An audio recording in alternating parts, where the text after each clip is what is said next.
భారతదేశానికి చెందిన ప్రముఖ యూట్యూబర్ జ్యోతి మల్హోత్రా పాకిస్తాన్ నిఘా సంస్థలకు సమాచారం అందిస్తున్నారన్న ఆరోపణలపై అరెస్టైన విషయం అందరికీ తెలిసిందే. అయితే ఈమెకు పహల్గాం ఉగ్రదాడితో కూడా సంబంధం ఉన్నట్టు నిఘా వర్గాలు అనుమానాలు వ్యక్తం చేస్తున్నాయి. ముఖ్యంగా ఈమె ఈ ఏడాది మొదట్లో పహల్గాం పర్యటనకు వెళ్లింది. ఆ తర్వాత కొన్ని రోజులకే పాకిస్తాన్ పర్యటనకు కూడా వెళ్లినట్టు పోలీసులు గుర్తించారు. ఈ క్రమంలోనే 26 మంది పర్యాటకుల హత్యలతో ఈమెకు సంబంధం ఉందని భావిస్తున్నారు భారత భద్రతా సంస్థలు. ప్రముఖ యూట్యూబర్ జ్యోతి మల్హోత్రా తాజా పర్యటనలు పాక్కు సంబంధించిన వ్యక్తులతో ఏర్పడిన సంబంధాలను పరిశీలిస్తున్నాయి. ప్రత్యేకించి ఆమె పహల్గాం ప్రాంతానికి చేసిన యాత్రపై అనేక అనుమానాలు వ్యక్తమవుతున్నాయి. ఆదివారం రోజు హిసార్ ఎస్పీ శశాంక్ కుమార్ సావన్ మాట్లాడుతూ ఆధునిక యుద్దం సరిహద్దుల్లో మాత్రమే జరగదని అన్నారు. పాకిస్తాన్ ఇంటెలిజెన్స్ ఆపరేటివ్స్ తమ కథనాలను ప్రచారం చేయడానికి సోషల్ మీడియా ఇన్ఫ్లుయెన్సర్లను నియమించుకుంటున్నారని తాము గుర్తించినట్టు చెప్పారు. ఏజెన్సీల నుంచి తమకు ఈ సమాచారం అందిందన్నారు. ముఖ్యంగా యూట్యూబర్ జ్యోతి మల్హోత్రా గురించి మాట్లాడుతూ ఆమెకు పాకిస్తాన్ ఇంటెలిజెన్స్ ఆపరేటివ్స్ ఒక ఆస్తిగా భావిస్తున్నారని చెప్పారు. చాలా కాలంగా ఆమె వారితో సంప్రదింపులు జరుపుతోందని గుర్తించినట్టు వివరించారు. అంతేకాకుండా ఆమె తరచుగా పాకిస్తాన్కు వెళ్లేదని, ఆమె ఇటీవలే చైనాను కూడా సందర్శించిందని అన్నారు. అలాగే 2025 జనవరి నెలలో జ్యోతి మల్హోత్రా జమ్మూ కశ్మీర్లోని పహల్గాంకు పర్యటన నిమిత్తం వెళ్లారని, పహల్గాం దాడికి ముందు కూడా ఆమె పాకిస్తాన్ను సందర్శించిందని వివరించారు. అయితే ఈ 2 పర్యటనలకు పహల్గాం ఉగ్రదాడికి సంబంధం ఏమైనా ఉందని తాము భావిస్తున్నట్టు చెప్పారు. అయితే ప్రస్తుతం వీటిపై దర్యాప్తు కొనసాగుతుందన్నారు. ఆమెతో ఇతర వ్యక్తులు కూడా ఈ కార్యకలాపాల్లో పాల్గొన్నట్టు తమకు ఆధారాలు లభ్యమయ్యాయని ఎస్పీ శశాంక్ కుమార్ వెల్లడించారు. అలాగే ప్రస్తుతం జ్యోతి మల్హోత్రా బ్యాంకు వివరాలు, కదలికలపై పూర్తి స్థాయిలో దర్యాప్తు సాగిస్తున్నామన్నారు. అంతేకాకుండా 2023లో ఈమెకు పాకిస్తాన్ హైకమిషన్లో ఎహ్సాన్ ఉర్ రహీం అలియాస్ డానిష్తో పరిచయం ఏర్పడిందని, పొరుగు దేశాన్ని సందర్శించడానికి వీసా కోసం అక్కడకు వెళ్లిందని దర్యాప్తులో వెల్లడైంది. ఇతని ద్వారానే మరికొంతమంది అధికారులతో కూడా సంబంధాలు ఏర్పరచుకుని సమాచారాన్ని చేరవేసిందని కూడా గుర్తించినట్టు ఎస్పీ చెప్పారు. ఇక మరోపక్క పాక్కు గూఢాచర్యం చేస్తున్న మరో వ్యక్తిని ఉత్తరప్రదేశ్ పోలీసులు ఆదివారం అరెస్ట్ చేశారు. రాంపూర్కు చెందిన వ్యాపారి షహజాద్ పాకిస్తాన్ కోసం గూఢచర్యం చేస్తున్నట్టు ఆరోపించారు.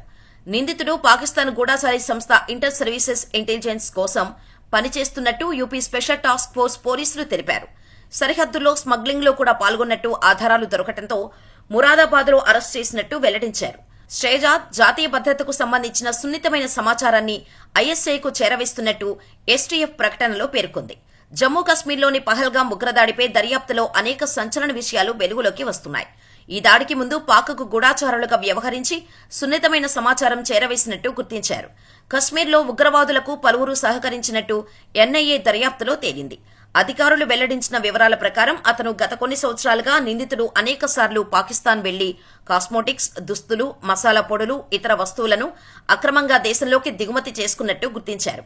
ఈ అక్రమ వ్యాపారం ఐఎస్ఐ కోవర్ట్ ఆపరేషన్కు మార్గంగా పనిచేసింది. షహజాద్ పాక్లో ఐఎస్ఐ ఏజెంట్లకు డబ్బులు, భారత సిమ్ కార్డులు సమకూర్చినట్టు పోలీసులు వెల్లడించారు. అంతేకాదు రాంపూర్ జిల్లాతో పాటు ఉత్తరప్రదేశ్లోని ఇతర ప్రాంతాల నుంచి ఐఎస్ఐ కోసం పనిచేయడానికి వ్యక్తులను పాకిస్తాన్కు పంపించేవాడని తెలిపారు. వీరికి వీసాలను ఐఎస్ఐ ఏర్పాటు చేసిందని చెప్పారు. ట్రావెల్ విత్ జో అనే యూట్యూబ్ ఛానల్ నిర్వహించే జ్యోతి మల్హోత్రాకు ఢిల్లీలోని పాకిస్తాన్ హైకమిషన్ సిబ్బంది ఒకరికి సమాచారం అందిస్తున్నట్టు ఆరోపణలు ఉన్నాయి. మే 13న కేంద్ర ప్రభుత్వం ఆ పాకిస్తానీ అధికారిని దేశం నుంచి బహిష్కరించింది. గూఢచార్యం ఆరోపణలతో జ్యోతితో పాటు ఆమెకు సహకరించిన మరో 6గురిని పోలీసులు అరెస్ట్ చేశారు. కాగా ఉగ్రదాడికి ముందు ఆమె జమ్మూ కశ్మీర్లోని అనంతనాగ్ జిల్లా పహల్గాం బైసరన్ లోయకు వెళ్లినట్టు దర్యాప్తులో తేలింది. అక్కడ వీడియోలు తీసి యూట్యూబ్లో అప్లోడ్ చేసింది. అంతేకాదు దాడికి ముందు ఆమె పాకిస్తాన్లోనే ఉన్నట్టు పోలీసులు తెలిపారు. తరచూ పాక్లో పర్యటించిన జ్యోతి ఒకసారి చైనాకు వెళ్లినట్టు పేర్కొన్నాయి. ఆపరేషన్ సింధూర్ సమయంలోనూ పాక్ ఏజెంట్లతో ఆమె టచ్లో ఉన్నారని హిస్సార్ ఎస్పీ అన్నారు. దీనిపై మరింత లోతైన విచారణ కొనసాగుతుందని ఆయన తెలిపారు. ఇదిలా ఉండగా కొందరు ఇంటి దొంగలు దాయాది దేశానికి అనుకూలంగా పనిచేస్తున్నారు. తాజాగా పాకిస్తాన్కు గూఢచర్యం చేస్తూ మన దేశానికి చెందిన సున్నితమైన సమాచారాన్ని చేరవేస్తున్నాడన్న ఆరోపణలపై హర్యానా విద్యార్థిని పోలీసులు అదుపులోకి తీసుకున్నారు. అధికారులు తెలిపిన వివరాలు ఇలా ఉన్నాయి. దేవేంద్ర సింగ్ తిల్లాన్ అనే యువకుడు పటియాలోని కల్సా కాలేజీలో పొలిటికల్ సైన్స్ చదువుతున్నాడు. మే 12న తన ఫేస్బుక్ ఖాతాలో గన్, పిస్టోల్ చిత్రాలను పోస్ట్ చేశాడు. దీంతో పోలీసులు అతడిని అరెస్ట్ చేశారు. విచారణలో విస్తుపోయే వాస్తవాలు వెలుగులోకి వచ్చాయి. దేవేంద్ర సింగ్ గతేడాది నవంబర్లో కర్తార్పూర్ కారిడార్ ద్వారా పాక్కు వెళ్లి అక్కడ ఇంటర్ సర్వీసెస్ ఇంటెలిజెన్స్ ఏజెన్సీ అధికారులతో భారత్కు సంబంధించిన సున్నితమైన సమాచారాన్ని పంచుకున్నట్టు అంగీకరించాడు. అందుకు పాక్ అధికారులు దేవేంద్ర సింగ్కు పెద్ద మొత్తంలో డబ్బు ముట్టజెప్పినట్టు వెల్లడించారు. పటియాలా మిలిటరీ కంటోన్మెంట్కు సంబంధించిన ఫోటోలను సైతం అతడు పాక్ అధికారులకు అందించినట్టు తెలిసింది.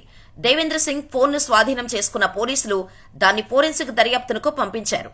డబ్బు లావాదేవీలకు సంబంధించిన సమాచారం సేకరిస్తున్నారు.